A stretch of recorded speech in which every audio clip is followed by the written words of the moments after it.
अस्सलाम वालेकुम जी। ਵਾਲੇਕਮ ਸਲਾਮ। ਬੌਸ ਜੀ ਮਕਈ ਜਦੋਂ ਗੋਹ ਬਚਾਉਂਦੀ ਹੈ ਹਾਂਜੀ, ਉਹਦੇ ਤੇ ਕਰਨਾ ਕੀ ਚਾਹੀਦਾ? ਵਾਹ ਬੇ ਵਾਹ, ਬੜਾ ਸੋਹਣਾ ਸਵਾਲ ਹੈ। ਇਸ ਤੋਂ ਪਹਿਲੇ ਜਿਹੜੀਆਂ ਗੱਲਾਂ ਨੇ ਨਾ ਉਹ ਆਪਾਂ ਪਾਣੀ ਦੇ ਹਵਾਲੇ ਨਾਲ ਖਾਸ ਤੌਰ ਤੇ ਹੁਣ ਤੱਕ ਕੀਤੀਆਂ ਨੇ, ਫਰਟੀਲਾਈਜ਼ਰ ਦੇ ਹਵਾਲੇ ਨਾਲ ਵੀ ਕੀਤੀਆਂ ਨੇ। ਲੇਕਿਨ ਮਕਈ ਹੁਣ ਜ਼ਿਆਦਾਤਰ ਇਲਾਕਿਆਂ ਦੇ ਵਿੱਚ ਜਿਹੜੀ ਆਲੂ ਵਾਲੀ ਜ਼ਮੀਨ 'ਚ ਕਾਸ਼ਤ ਹੋਈ ਹੋਈ ਹੈ ਨਾ, ਉਹ ਤਕਰੀਬਨ ਗੋਭ ਦੀ ਹਾਲਤ ਤੇ ਆ ਗਈ ਹੈ। ਹੁਣ ਮਸਲਾ ਇਹ ਆ ਕਿ ਸਾਡਾ ਜ਼ਿਮੀਂਦਾਰ ਵਿਚਾਰਾ ਬੜਾ ਹੀ ਭੋਲਾ ਹੈ, ਉਹਨੂੰ ਇਹ ਨਹੀਂ ਪਤਾ ਗੋਭ ਦੀ ਹਾਲਤ ਹੁੰਦੀ ਕਿਹੜੀ ਹੈ ਤੇ ਉਸ ਟਾਈਮ ਕਰਨਾ ਕੀ ਚਾਹੀਦਾ। ਅੱਜ ਮੈਂ ਤੁਹਾਨੂੰ ਇਹ ਗੱਲ ਦੱਸਣ ਲੱਗਾ ਕਿ ਮਕਈ ਦੀ ਗੋਭ ਦੀ ਹਾਲਤ ਕਿਹੜੀ ਹੁੰਦੀ ਏ, ਉਹਦੀ ਪਹਿਚਾਣ ਕੀ ਹੁੰਦੀ ਏ, ਉਸ ਟਾਈਮ ਉਸ ਮਕਈ ਨੂੰ ਕਿਹੜੀ ਕਿਹੜੀ ਖਾਦ ਦੀ ਜ਼ਰੂਰਤ ਹੁੰਦੀ ਏ ਔਰ ਕਿਹੜੀ ਕਿਹੜੀ ਅਸੀਂ ਫਿਰ ਉਸ ਟਾਈਮ ਪਾਣੀ ਔਰ ਕਿਸ ਕਿਸ ਤਰੀਕੇ ਨਾਲ ਪਾਣੀ ਏ, ਔਰ ਉਸ ਤੋਂ ਬਾਅਦ ਫਿਰ ਪਾਣੀ ਵੀ ਕਿਵੇਂ ਲਾਣਾ, ਇਹ ਵੀ ਤੁਹਾਨੂੰ ਨਾਲ ਦੱਸਾਂਗਾ ਅੱਜ। ਸਭ ਤੋਂ ਪਹਿਲਾ ਸਵਾਲ ਹੈ ਕਿ ਗੋਭ ਦੀ ਹਾਲਤ ਹੁੰਦੀ ਕਿਹੜੀ ਏ। ਗੱਲ ਇਹ ਆ ਕਿ ਜਿਹੜੀ ਆਪਾਂ ਗੱਲ ਬਣਾਈ ਹੈ ਨਾ ਕਿ ਗੋਭ ਦੀ ਹਾਲਤ ਮਕਈ ਦੇ ਪੌਦੇ ਜਾਂ ਛੱਲੀ ਨਜ਼ਰ ਆਣੀ ਸ਼ੁਰੂ ਹੋ ਜਾਂਦੀ ਹੈ, ਮਾੜੇ ਜਿਹੇ ਵਾਲ ਨਜ਼ਰ ਆਉਂਦੇ ਤੇ ਆਪਾਂ ਕਹਿੰਦੇ ਗੋਭ ਦੀ ਹਾਲਤ ਹੋ ਗਈ ਹੈ।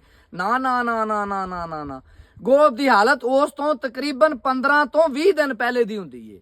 ਗੋਭ ਦੀ ਹਾਲਤ ਜਿਸ ਟਾਈਮ ਤੁਹਾਨੂੰ ਵਾਲ ਨਜ਼ਰ ਆਉਂਦਾ ਹੈ ਨਾ, ਉਸ ਟਾਈਮ ਤੋਂ ਤਕਰੀਬਨ 15 ਤੋਂ 20 ਦਿਨ ਪਹਿਲੇ ਦੀ ਹੁੰਦੀ ਹੈ। ਉਹ ਹੁਣ ਇਹ ਵੇਖੋ, ਇਹ ਸਾਡੇ ਕੋਲ ਪੌਦਾ ਹੈ, ਇਸ ਟਾਈਮ ਇਹ ਗੋਭ ਦੀ ਹਾਲਤ 'ਚ। ਇਹ ਪੌਦੇ ਜ਼ਰਾ ਕਰੀਬ ਤੋਂ ਵਿਖਾ ਪੁੱਤਰ, ਪਹਿਲੇ ਪੌਦਿਆਂ ਦੀ ਸਿਹਤ ਵੇਖੋ। ਇਹ ਪੌਦਿਆਂ ਦੇ ਕੱਦ ਤੇ ਨਹੀਂ ਜਾਣਾ, ਵੱਡੇ ਕੱਦ ਨਹੀਂ ਕੁਝ ਦਿੰਦੇ ਹੁੰਦੇ। ਕੱਦ ਦੇ ਉੱਤੇ ਵੀ ਮੈਂ ਇੱਕ ਵੀਡੀਓ ਬਣਾਵਾਂਗਾ। ਹਮੇਸ਼ਾ ਦਰਮਿਆਨਾ ਕੱਦ ਜਿਹੜਾ ਹੁੰਦਾ ਨਾ ਮਕਈ ਦਾ, ਤਕਰੀਬਨ 6.5 ਤੋਂ ਰੱਖ ਕੇ 7.5 ਫੁੱਟ ਤੱਕ, ਇਹ ਟਾਪ ਦੀ ਪੈਦਾਵਾਰ ਦਿੰਦਾ ਹੈ। ਤੇ ਕੱਦ ਸਾਡਾ ਵਧਾਣਾ ਮਕਸਦ ਨਹੀਂ ਹੁੰਦਾ, ਸਾਡਾ ਮਕਸਦ ਹੁੰਦਾ ਛੱਲੀ ਵਧਾਣਾ, ਕਿਉਂਕਿ ਅਸੀਂ ਦਾਣੇ ਦੀ ਪੈਦਾਵਾਰ ਲੈਣੀ ਹੈ। ਇਸ ਟਾਈਮ ਇਹ ਪੌਦਾ ਗੋਭ ਦੀ ਹਾਲਤ 'ਚ, ਯਾਨੀ ਕਿ ਤਕਰੀਬਨ ਇਹ 15 ਤੋਂ 20 ਦਿਨਾਂ ਬਾਅਦ ਨਾ ਵਾਲ ਵਹਾਣੇ ਸ਼ੁਰੂ ਕਰ ਦੇਗਾ। ਔਰ ਉਹਦੀ ਨਿਸ਼ਾਨੀ ਇਹ ਹੈ ਕਿ ਤਕਰੀਬਨ ਏਜ ਵੀ ਇਹਦੀ ਉਨੀ ਕੁ ਹੋ ਚੁੱਕੀ, ਇਹ ਵੀ ਅੰਦਾਜ਼ਾ ਹੋ ਜਾਂਦਾ ਹੈ ਕਿ ਜਿਹੜੀ ਨਾ ਇਹਦੀ 50-55 ਦਿਨ ਏਜ ਵੀ ਹੋ ਚੁੱਕੀ ਹੈ, 45 ਤੋਂ 55 ਦਿਨ। ਤੇ ਆ ਪੌਦੇ ਦੇ ਵਿੱਚ ਇੱਥੇ ਕਿ ਸਾਨੂੰ ਗੰਢ ਵੀ ਨਜ਼ਰ ਆਉਣ ਲੱਗ ਪਈ ਮਾੜੀ ਜੀ, ਉਹਨਾਂ ਨੇੜੇ ਆ ਕੇ ਵਹਾ ਪੁੱਤਰੇ, ਇਹ ਮਾੜੀ ਜੀ ਗੰਢ ਵੀ ਨਜ਼ਰ ਆਉਣ ਲੱਗ ਪਈ ਪੌਦੇ 'ਚ। ਹੁਣ ਇਸ ਤੋਂ ਅੱਗੇ ਹੋਵੇਗਾ ਕੀ ਕਿ ਆ ਪੌਦਾ ਹੋਰ ਥੋੜਾ ਜਿਹਾ ਵਧੇਗਾ ਤੇ ਅੱਗੋਂ ਸਰੂ ਕੱਢ ਲਏਗਾ ਤੇ ਇਹ ਜਿਹੜੀ ਇਸ ਜਗ੍ਹਾ ਤੇ ਛੱਲੀ ਬਣ ਜਾਏਗੀ ਔਰ ਇੱਥੋਂ ਕਿ ਜਿਹੜਾ ਨਾ ਇਹ ਆਪਣਾ ਪੌਦਾ ਛੱਲੀ ਦੇ ਵਾਲ ਕੱਢੇਗਾ। ਇਸੇ ਤਰ੍ਹਾਂ ਇਹ ਵੀ ਪੌਦੇ 'ਚ ਇੱਥੋਂ ਛੱਲੀ ਕੱਢੇਗਾ, ਇਸ ਪੌਦੇ 'ਚ ਇੱਥੋਂ ਛੱਲੀ ਕੱਢੇਗਾ, ਇਹ ਪੌਦੇ 'ਚ ਇੱਥੋਂ ਛੱਲੀ ਕੱਢੇਗਾ, ਇਹ ਇੱਥੋਂ। ਯਾਨੀ ਕਿ ਇਸ ਟਾਈਮ ਪਰਫੈਕਟ ਗੋਭ ਦੀ ਹਾਲਤ 'ਚ। ਜਦੋਂ ਵੀ ਕਿਸੇ ਤੋਂ ਇੱਕ ਦੇਸੀ ਤਰੀਕਾ ਜਦੋਂ ਕੋਈ ਜਾਨਵਰ ਸੂਣ ਵਾਲਾ ਹੁੰਦਾ ਹੈ, ਕੋਈ ਗਾਏ ਭੈਂਸ ਵਗੈਰਾ, ਤੇ ਅਸੀਂ ਕੀ ਕਰਨੇ ਆ, ਅਸੀਂ ਉਹਨੂੰ ਵਕਤ ਤੋਂ ਪਹਿਲੇ 4 ਤੋਂ 5 ਮਹੀਨੇ ਪਹਿਲੇ, ਯਾਨੀ ਉਹਦੀ ਗੋਭ ਦੀ ਹਾਲਤ ਦੇ ਵਿੱਚ, ਗੱਭ ਦੀ ਹਾਲਤ ਦੇ ਵਿੱਚ, ਅਸੀਂ ਉਹਦੀ ਖੁਰਾਕ, ਉਹਦੀ ਔਰ ਉਹਦੇ ਬੱਚੇ ਦੀ ਖੁਰਾਕ ਦਾ ਇੰਤਜ਼ਾਮ ਕਰਨਾ ਸ਼ੁਰੂ ਕਰ ਦਿੰਦੇ ਆ। ਅਸੀਂ ਉਹ ਜਿਸ ਟਾਈਮ ਉਹਨੇ ਸੂਣਾ ਹੁੰਦਾ ਉਸ ਟਾਈਮ ਖੁਰਾਕ ਪਾਉਣ ਦਾ ਕੋਈ ਫਾਇਦਾ ਨਹੀਂ ਹੈ। ਅਸੀਂ ਫਿਲਹਾਲ ਜਿਹੜਾ ਨਾ ਉਹ ਜਿਸ ਟਾਈਮ ਕੋਈ ਫਸਲ ਉਹ ਛੱਲੀ ਕੱਢਣ ਤੇ ਆਂਦੀ, ਅਸੀਂ ਉਸ ਟਾਈਮ ਬਣਾ ਲੈਨੇ ਆ ਜੀ ਗੋਭ ਤੇ ਆ ਗਈ, ਜਿਹੜੀ ਕਿ ਸਾਡੀ ਸਭ ਤੋਂ ਵੱਡੀ ਗਲਤੀ ਹੈ। ਉਸ ਟਾਈਮ ਤੱਕ ਗੋਭ ਮੁਕੰਮਲ ਹੋ ਚੁੱਕਿਆ ਹੁੰਦਾ ਹੈ, ਪੌਦੇ ਨੇ ਛੱਲੀ ਕਿੱਡੀ ਲੈਣੀ ਇਹ ਫੈਸਲਾ ਹੋ ਚੁੱਕਿਆ ਹੁੰਦਾ ਹੈ, ਪੌਦੇ ਨੇ ਛੱਲੀ 'ਚ ਲਾਈਨਾਂ ਕਿੰਨੀਆਂ ਲੈਣੀਆਂ ਇਹ ਫੈਸਲਾ ਹੋ ਚੁੱਕਿਆ ਹੁੰਦਾ ਹੈ, ਪੌਦੇ ਨੇ ਛੱਲੀ 'ਚ ਦਾਣਾ ਕਿੱਡਾ ਲੈਣਾ ਇਹ ਫੈਸਲਾ ਹੋ ਚੁੱਕਿਆ ਹੁੰਦਾ ਹੈ, ਪੌਦੇ ਨੇ ਛੱਲੀ 'ਚ ਦਾਣੇ ਕਿੰਨੇ ਇੱਕ ਲਾਈਨ 'ਚ ਲੈਣੇ ਨੇ ਇਹ ਫੈਸਲਾ ਹੋ ਚੁੱਕਿਆ ਹੁੰਦਾ ਹੈ। ਤੇ ਜਨਾਬੇ ਵਾਲਾ ਜਦੋਂ ਫੈਸਲਾ ਹੋ ਜਾਵੇ ਫਿਰ ਕੁਦਰਤ ਦੇ ਫੈਸਲੇ ਟੱਲ ਹੁੰਦੇ ਨੇ, ਕੁਦਰਤ ਦੇ ਫੈਸਲੇ 'ਚ ਤਬਦੀਲੀ ਨਹੀਂ ਹੁੰਦੀ। ਇਸ ਲਈ ਕੁਦਰਤ ਨੂੰ ਸਮਝ ਕੇ ਆਪਣੀ ਫਸਲ ਦੇ ਆਪਣੇ ਫੈਸਲਿਆਂ 'ਚ ਥੋੜੀ ਤਬਦੀਲੀ ਕਰਿਆ ਕਰੋ। ਇਹ ਹੈ ਗੋਭ ਦੀ ਹਾਲਤ, ਯਾਨੀ ਕਿ ਅੱਜ ਤੋਂ 15 ਦਿਨ ਬਾਅਦ ਕਮ ਅਜ਼ ਕਮ ਇਹ ਜਿਹੜਾ ਨਾ ਦਿਖਾਏਗੀ ਮੱਕੀ, ਜਿਹੜਾ ਹੁੰਦਾ ਨਾ ਛੱਲੀ ਦੇ ਜਿਹੜੇ ਬਾਲ ਨੇ ਉਹ ਦਿਖਾਏਗੀ। ਹੁਣ ਅਸੀਂ ਇਹਨੂੰ ਗੱਭਣ ਜਾਨਵਰ ਤਰ੍ਹਾਂ ਇਹਦੀ ਇਸ ਟਾਈਮ ਤਿਆਰੀ ਕਰਨੀ ਹੈ। ਸਭ ਤੋਂ ਪਹਿਲੀ ਗੱਲ ਇਹ, ਇਸ ਟਾਈਮ ਜ਼ਰੂਰਤ ਕੀ ਹੈ। ਇਸ ਟਾਈਮ ਦੇਖੋ, ਇਹਨੂੰ ਨਾਈਟ੍ਰੋਜਨ ਦੀ ਵੀ ਜ਼ਰੂਰਤ ਹੈ, ਇਹਨੂੰ ਫਾਸਫੋਰਸ ਦੀ ਵੀ ਜ਼ਰੂਰਤ ਹੈ, ਇਹਨੂੰ ਪੋਟਾਸ਼ੀਅਮ ਦੀ ਵੀ ਜ਼ਰੂਰਤ ਹੈ, ਇਹਨੂੰ ਜ਼ਿੰਕ ਦੀ ਵੀ ਜ਼ਰੂਰਤ ਹੈ। ਇਹ ਗੱਲ ਸੁਣ ਲਓ, ਬਲਕਿ ਇਹਨੂੰ ਸਾਰੇ ਮਾਈਕਰੋ ਨਿਊਟ੍ਰੀਐਂਟਸ ਦੀ ਜ਼ਰੂਰਤ ਹੈ। ਲੇਕਿਨ ਚੂੰਕਿ ਸਾਡੀਆਂ ਜ਼ਮੀਨਾਂ ਦੇ ਵਿੱਚ ਜਿਹੜੇ ਚੰਦ ਨਿਊਟ੍ਰੀਐਂਟਸ ਨੇ, ਅਸੀਂ ਚੂੰਕਿ ਤੁਕਾਬਾਜ਼ ਹਾਂ, ਅਸੀਂ ਸੋਇਲ ਟੈਸਟ ਨਹੀਂ ਕਰਾ ਸਕਦੇ। ਸੋਇਲ ਟੈਸਟ ਜਨਾਬ ਕਰਾਇਆ ਕਰੋ ਤਾਂ ਕਿ ਸਾਨੂੰ ਪਤਾ ਲੱਗੇ ਸਾਡੀ ਜ਼ਮੀਨ 'ਚ ਕੀ ਹੈ। ਹੁਣ ਜੇ ਸੋਇਲ ਟੈਸਟ ਨਹੀਂ ਕਰਾਇਆ ਤੇ ਹੁਣ ਅਸੀਂ ਤੁੱਕਾ ਲਾਣਾ ਹੈ, ਤੇ ਤੁੱਕਾ ਵੀ ਲਾ ਲਈਦਾ ਤਜਰਬੇ ਨਾਲ, ਲੇਕਿਨ ਲੱਗਦਾ ਤਜਰਬੇ ਤੋਂ ਬਗੈਰ ਨਹੀਂ ਲੱਗਦਾ। ਤੇ ਤਜਰਬੇ ਨਾਲ ਤੁੱਕਾ ਲਾਉਣ ਦਾ ਤੁਹਾਨੂੰ ਤਰੀਕਾ ਦੱਸਣਾ, ਜੇ ਤੁਸੀਂ ਨਹੀਂ ਹਟਣਾ ਇਸ ਕੰਮ ਤੋਂ ਤੇ ਸੋਇਲ ਟੈਸਟ ਕਰਾਉਣ ਤੋਂ, ਤੁਸੀਂ ਨਹੀਂ ਕਰਾਣੇ, ਤੇ ਫਿਰ ਮੈਂ ਤੁਹਾਨੂੰ ਤੁੱਕਾ ਦੱਸ ਦੇਣਾ। ਤੇ ਮੈਂ ਤਾਂ ਇਹ ਰਿਕਮੈਂਡ ਕਰਾਂਗਾ ਕਿ ਸੋਇਲ ਟੈਸਟ ਕਰਾਇਆ ਕਰੋ। ਹੁਣ ਇਸ ਟਾਈਮ ਇਹਨੂੰ ਅਸਲ 'ਚ ਜਿਹੜੇ ਖਾਸ ਨਿਊਟ੍ਰੀਐਂਟ ਜਿਨ੍ਹਾਂ ਦੀ ਕਮੀ ਆਪਣੀਆਂ ਜ਼ਮੀਨਾਂ 'ਚ ਹੈ, ਪੂਰੇ ਪੰਜਾਬ ਦੀਆਂ 'ਚ, ਉਹ ਨਾਈਟ੍ਰੋਜਨ, ਫਾਸਫੋਰਸ, ਪੋਟਾਸ਼ੀਅਮ, ਜ਼ਿੰਕ, ਇਹ ਜਿਹੜੇ ਖਾਸ ਨਿਊਟ੍ਰੀਐਂਟਸ ਨੇ ਜਿਨ੍ਹਾਂ ਦੀ ਸਾਡੀ ਜ਼ਮੀਨ 'ਚ ਕਮੀ ਹੈ। ਸਲਫਰ ਵੀ ਠੀਕ ਹੈ ਨਾ, ਇਹ 5 ਹੋ ਗਏ। ਹੁਣ ਅਗਰ ਤੇ ਅਸੀਂ ਬੁਨਿਆਦ ਦੇ ਵਿੱਚ ਮਕਈ ਦੇ SOP ਪਾਈ ਹੈ, ਸਲਫੇਟ ਆਫ ਪੋਟਾਸ਼, ਤੇ ਸਲਫਰ ਇਨਸ਼ਾਅੱਲਾ ਤਾਲਾ ਅਵੇਲੇਬਲ ਹੋ ਗਈ ਹੈ, ਸਾਨੂੰ ਸਲਫਰ ਪਾਉਣ ਦੀ ਜ਼ਰੂਰਤ ਨਹੀਂ ਹੈ, ਯਾਨੀ ਸਲਫਰ ਨਿਕਲ ਗਈ। ਔਰ ਅਗਰ ਅਸੀਂ ਜ਼ਿੰਕ ਪਾਈਏ ਬੁਨਿਆਦ ਦੇ ਵਿੱਚ ਪਹਿਲੀ ਸਟੇਜ ਦੇ ਵਿੱਚ, ਜਿਸ ਟਾਈਮ ਜ਼ਿੰਕ ਦੀ ਖਾਸ ਜ਼ਰੂਰਤ ਹੁੰਦੀ, ਜ਼ਿੰਕ ਦੇ 2 ਖਾਸ ਫੰਕਸ਼ਨ ਹੁੰਦੇ, ਜ਼ਿੰਕ ਤੇ ਮੈਂ ਅਲੱਗਾ ਪ੍ਰੋਗਰਾਮ ਬਣਾਵਾਂਗਾ। ਇੱਕ ਫੰਕਸ਼ਨ, ਪਹਿਲਾ ਸਭ ਤੋਂ ਵੱਡਾ ਫੰਕਸ਼ਨ ਇਹ ਹੁੰਦਾ ਹੈ ਕਿ ਜ਼ਿੰਕ ਜਿਹੜੀ ਹੈ ਨਾ, ਉਹ ਪੌਦੇ ਦੇ ਵਿੱਚ ਜਿਹੜਾ ਖੁਰਾਕ ਤੇ ਪਾਣੀ ਦੀ ਤਰਸੀਲ ਦਾ ਜਿਹੜਾ ਨਿਜ਼ਾਮ ਹੁੰਦਾ ਉਹਨਾਂ ਨੂੰ ਬਿਹਤਰੀਨ ਬਣਾ ਦਿੰਦੀ। यानी कि पेट्रोलिंग पुलिस वाला हिसाब है, पाकिस्तानी पेट्रोलिंग पुलिस वाला नहीं, ये बाहर दी पेट्रोलिंग पुलिस वाला हिसाब है कि सारे रस्ते खोल देंदी ताकि आसानी नाल पानी पौधे नूं मिले, आसानी नाल खुराक जिहड़ी ना पौधा बना सके ते सारे पौधे नूं खुराक मिले। ते अगर जिंक पहले नहीं पाई ते तां भी ठीक है, अगर नहीं पाई तां भी ठीक है, अगर पाई है तो तां भी ठीक है। इस टाइम इनू असी कम अज कम 3 किलो जिंक पानी है और कम अज कम 1 बोरी यूरिया पानी है, कम अज कम 1 बोरी यूरिया।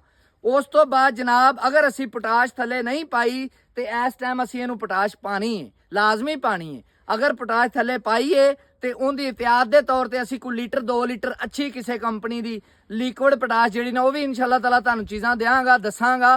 तो लेकिन फिलहाल टाइम नहीं है, ये चीज़ों मैं मैनेज कर रहा कि किहड़ी चीज़ किवें किहड़ी चीज़ कित्थों लवो। वो फिलहाल जिहड़ा ना अल्लाह दी सुबुरदे अच्छी तो अच्छी चीज़ लिया करो। तो इस टाइम मैनू जरूरत है नाइट्रोजन की, उहदे च असीं 1 बोरी यूरिया पा देंगे। इस टाइम मैनू जरूरत है दी फास्फोरस की, वो अगर असीं थल्ले पाईए तो सानू कोई परेशानी वाली गल नहीं। इस टाइम मैनू जरूरत है पोटाश की, वो अगर असीं थल्ले पाईए तो असीं इजाफे के तौर पर इस टाइम पोटाश थोड़ी बहुत यूज़ कर सकते हैं, लिक्विड पोटाश, ताकि चुस्की के तौर पर।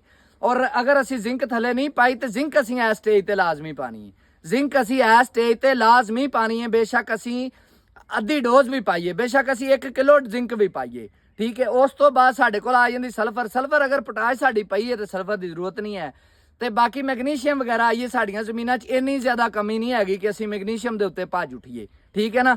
मैगनीशियम सल्फेट तो ये वो जो टोटके ने ना, इन्होंने फिलहाल छड्डो, जो जरूरत होई तुहानू दसांगा। हुण गल इस टाइम मुकदी गल है, तुहानू सारी गल समझा दी है। अगर इस टाइम चीज़ पानी है जिहड़ी तुसीं नहीं पहले पाई तो फिर इस टाइम किवें करना है। 1 बोरी यूरिया पानी है, पानी च फ्लड करनी है।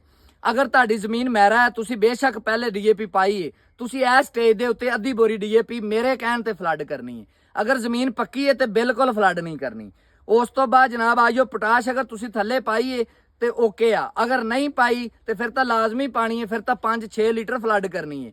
और अगर पाई है तो फिर असी 1 तो 2 लीटर फ्लड फिर भी करांगे। और दूसरी साइड ते जिंक अगर असी बुनियाद च अवेलेबल की है तो फिर ठीक है, अगर नहीं की तो फिर तो असी हर सूरत च पानी, अगर की है तो गुजारा हो सकता है।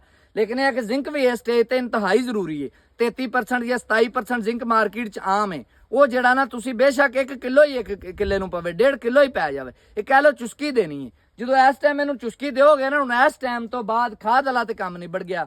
हुण इस टाइम तो बाद एहतियात केड़ी खास है, इस टाइम तो बाद पानी की खास एहतियात है। इधर पुत्र मार जरा पानी का वत्तर दिखा, करीब तो करके जरा पानी का वत्तर दिखा। ए वत्तर देख लवो, यानी इस तो ड्राई इंदा असी वत्तर नहीं होवन देना, यानी कि बल्कि अगली स्टेज जिहड़ी है ना, असी इन्ना ड्राई भी नहीं होवन देना। लेकिन असी पानी बहुत ज़्यादा इनू खुश्क नहीं फसल नूं हुण करना। हुण असी इनू खुश्क नहीं होवन देना, बल्कि वत्तर दे विच ही अगला वत्तर दे देना है। इस टाइम इस पौधे नूं नमी चाहिदी है, पानी नहीं चाहिदा। और नमी जिहड़ी है वो किवें बरकरार हुंदी है कि तुसी थोड़ा पानी लाओ, तुसी पानी मुड्ढा नाल ना चढ़ाओ, थोड़ा पानी लाओ, दरमियाना पानी लाओ और बार बार लाओ जमीन के हिसाब नाल। अगर कच्ची जमीन मैरा जमीन है तो 4-5वें दिन पानी लाओ, और अगर पक्की जमीन है तो 6 तो 7 दिन तुसी कढ़ सकदे, इस तो ज़्यादा नहीं। तो इस स्टेज के उत्ते पानी अगर यह चीज़ां फर्टिलाइजर पा के तो पानी लाओ तो इंशाअल्लाह ताला रिजल्ट जेडे ना तुहानू अल्लाह ताला इजात देगी। और मेहनत करिए ना तो अल्लाह ताला इजात मेहनत कभी किसी इंसान की नहीं रखती, उनका फल उन्हें देना ही देना है। क्योंकि उस जात लई मेहना बन जाता है कि यार बंदा मेहनत करता पाया तो मैं इनू फल नहीं देंदा पाया। वो जात मेहने नहीं तुहाडे लैंदी, वो जनाब तुहाडे एहसान नहीं लैंदी, वो तुहाडे ते एहसान करन वाली जात है। तो वो एहसान हमेशा करदी है जो असीं मेहनत करिए। तो इस तो बाद तुसीं इनू मजीद जिहड़ी यूरिया ना, वो फिर अगला पानी लगेगा तो उहदे ते भी यूरिया पानी है, और कम अज कम अद्धी बोरी पानी है। और अगर मैरा जमीन है तो पूरी बोरी पानी है, ताकि इन्हें तू के तकरीबन ये जड़ा ना टोटल गोब की छली जो बनना शुरू होंगी उतों रख के छली के पकन तक तकरीबन 35 तो 40 दिन का टाइम होंदा है। इस टाइम के दौरान असीं इनू यूरिया की कमी नहीं आन देनी। ये बड़ा गलत कॉन्सैप्ट है कि मकई निसर पी है तो यूरिया नहीं पानी।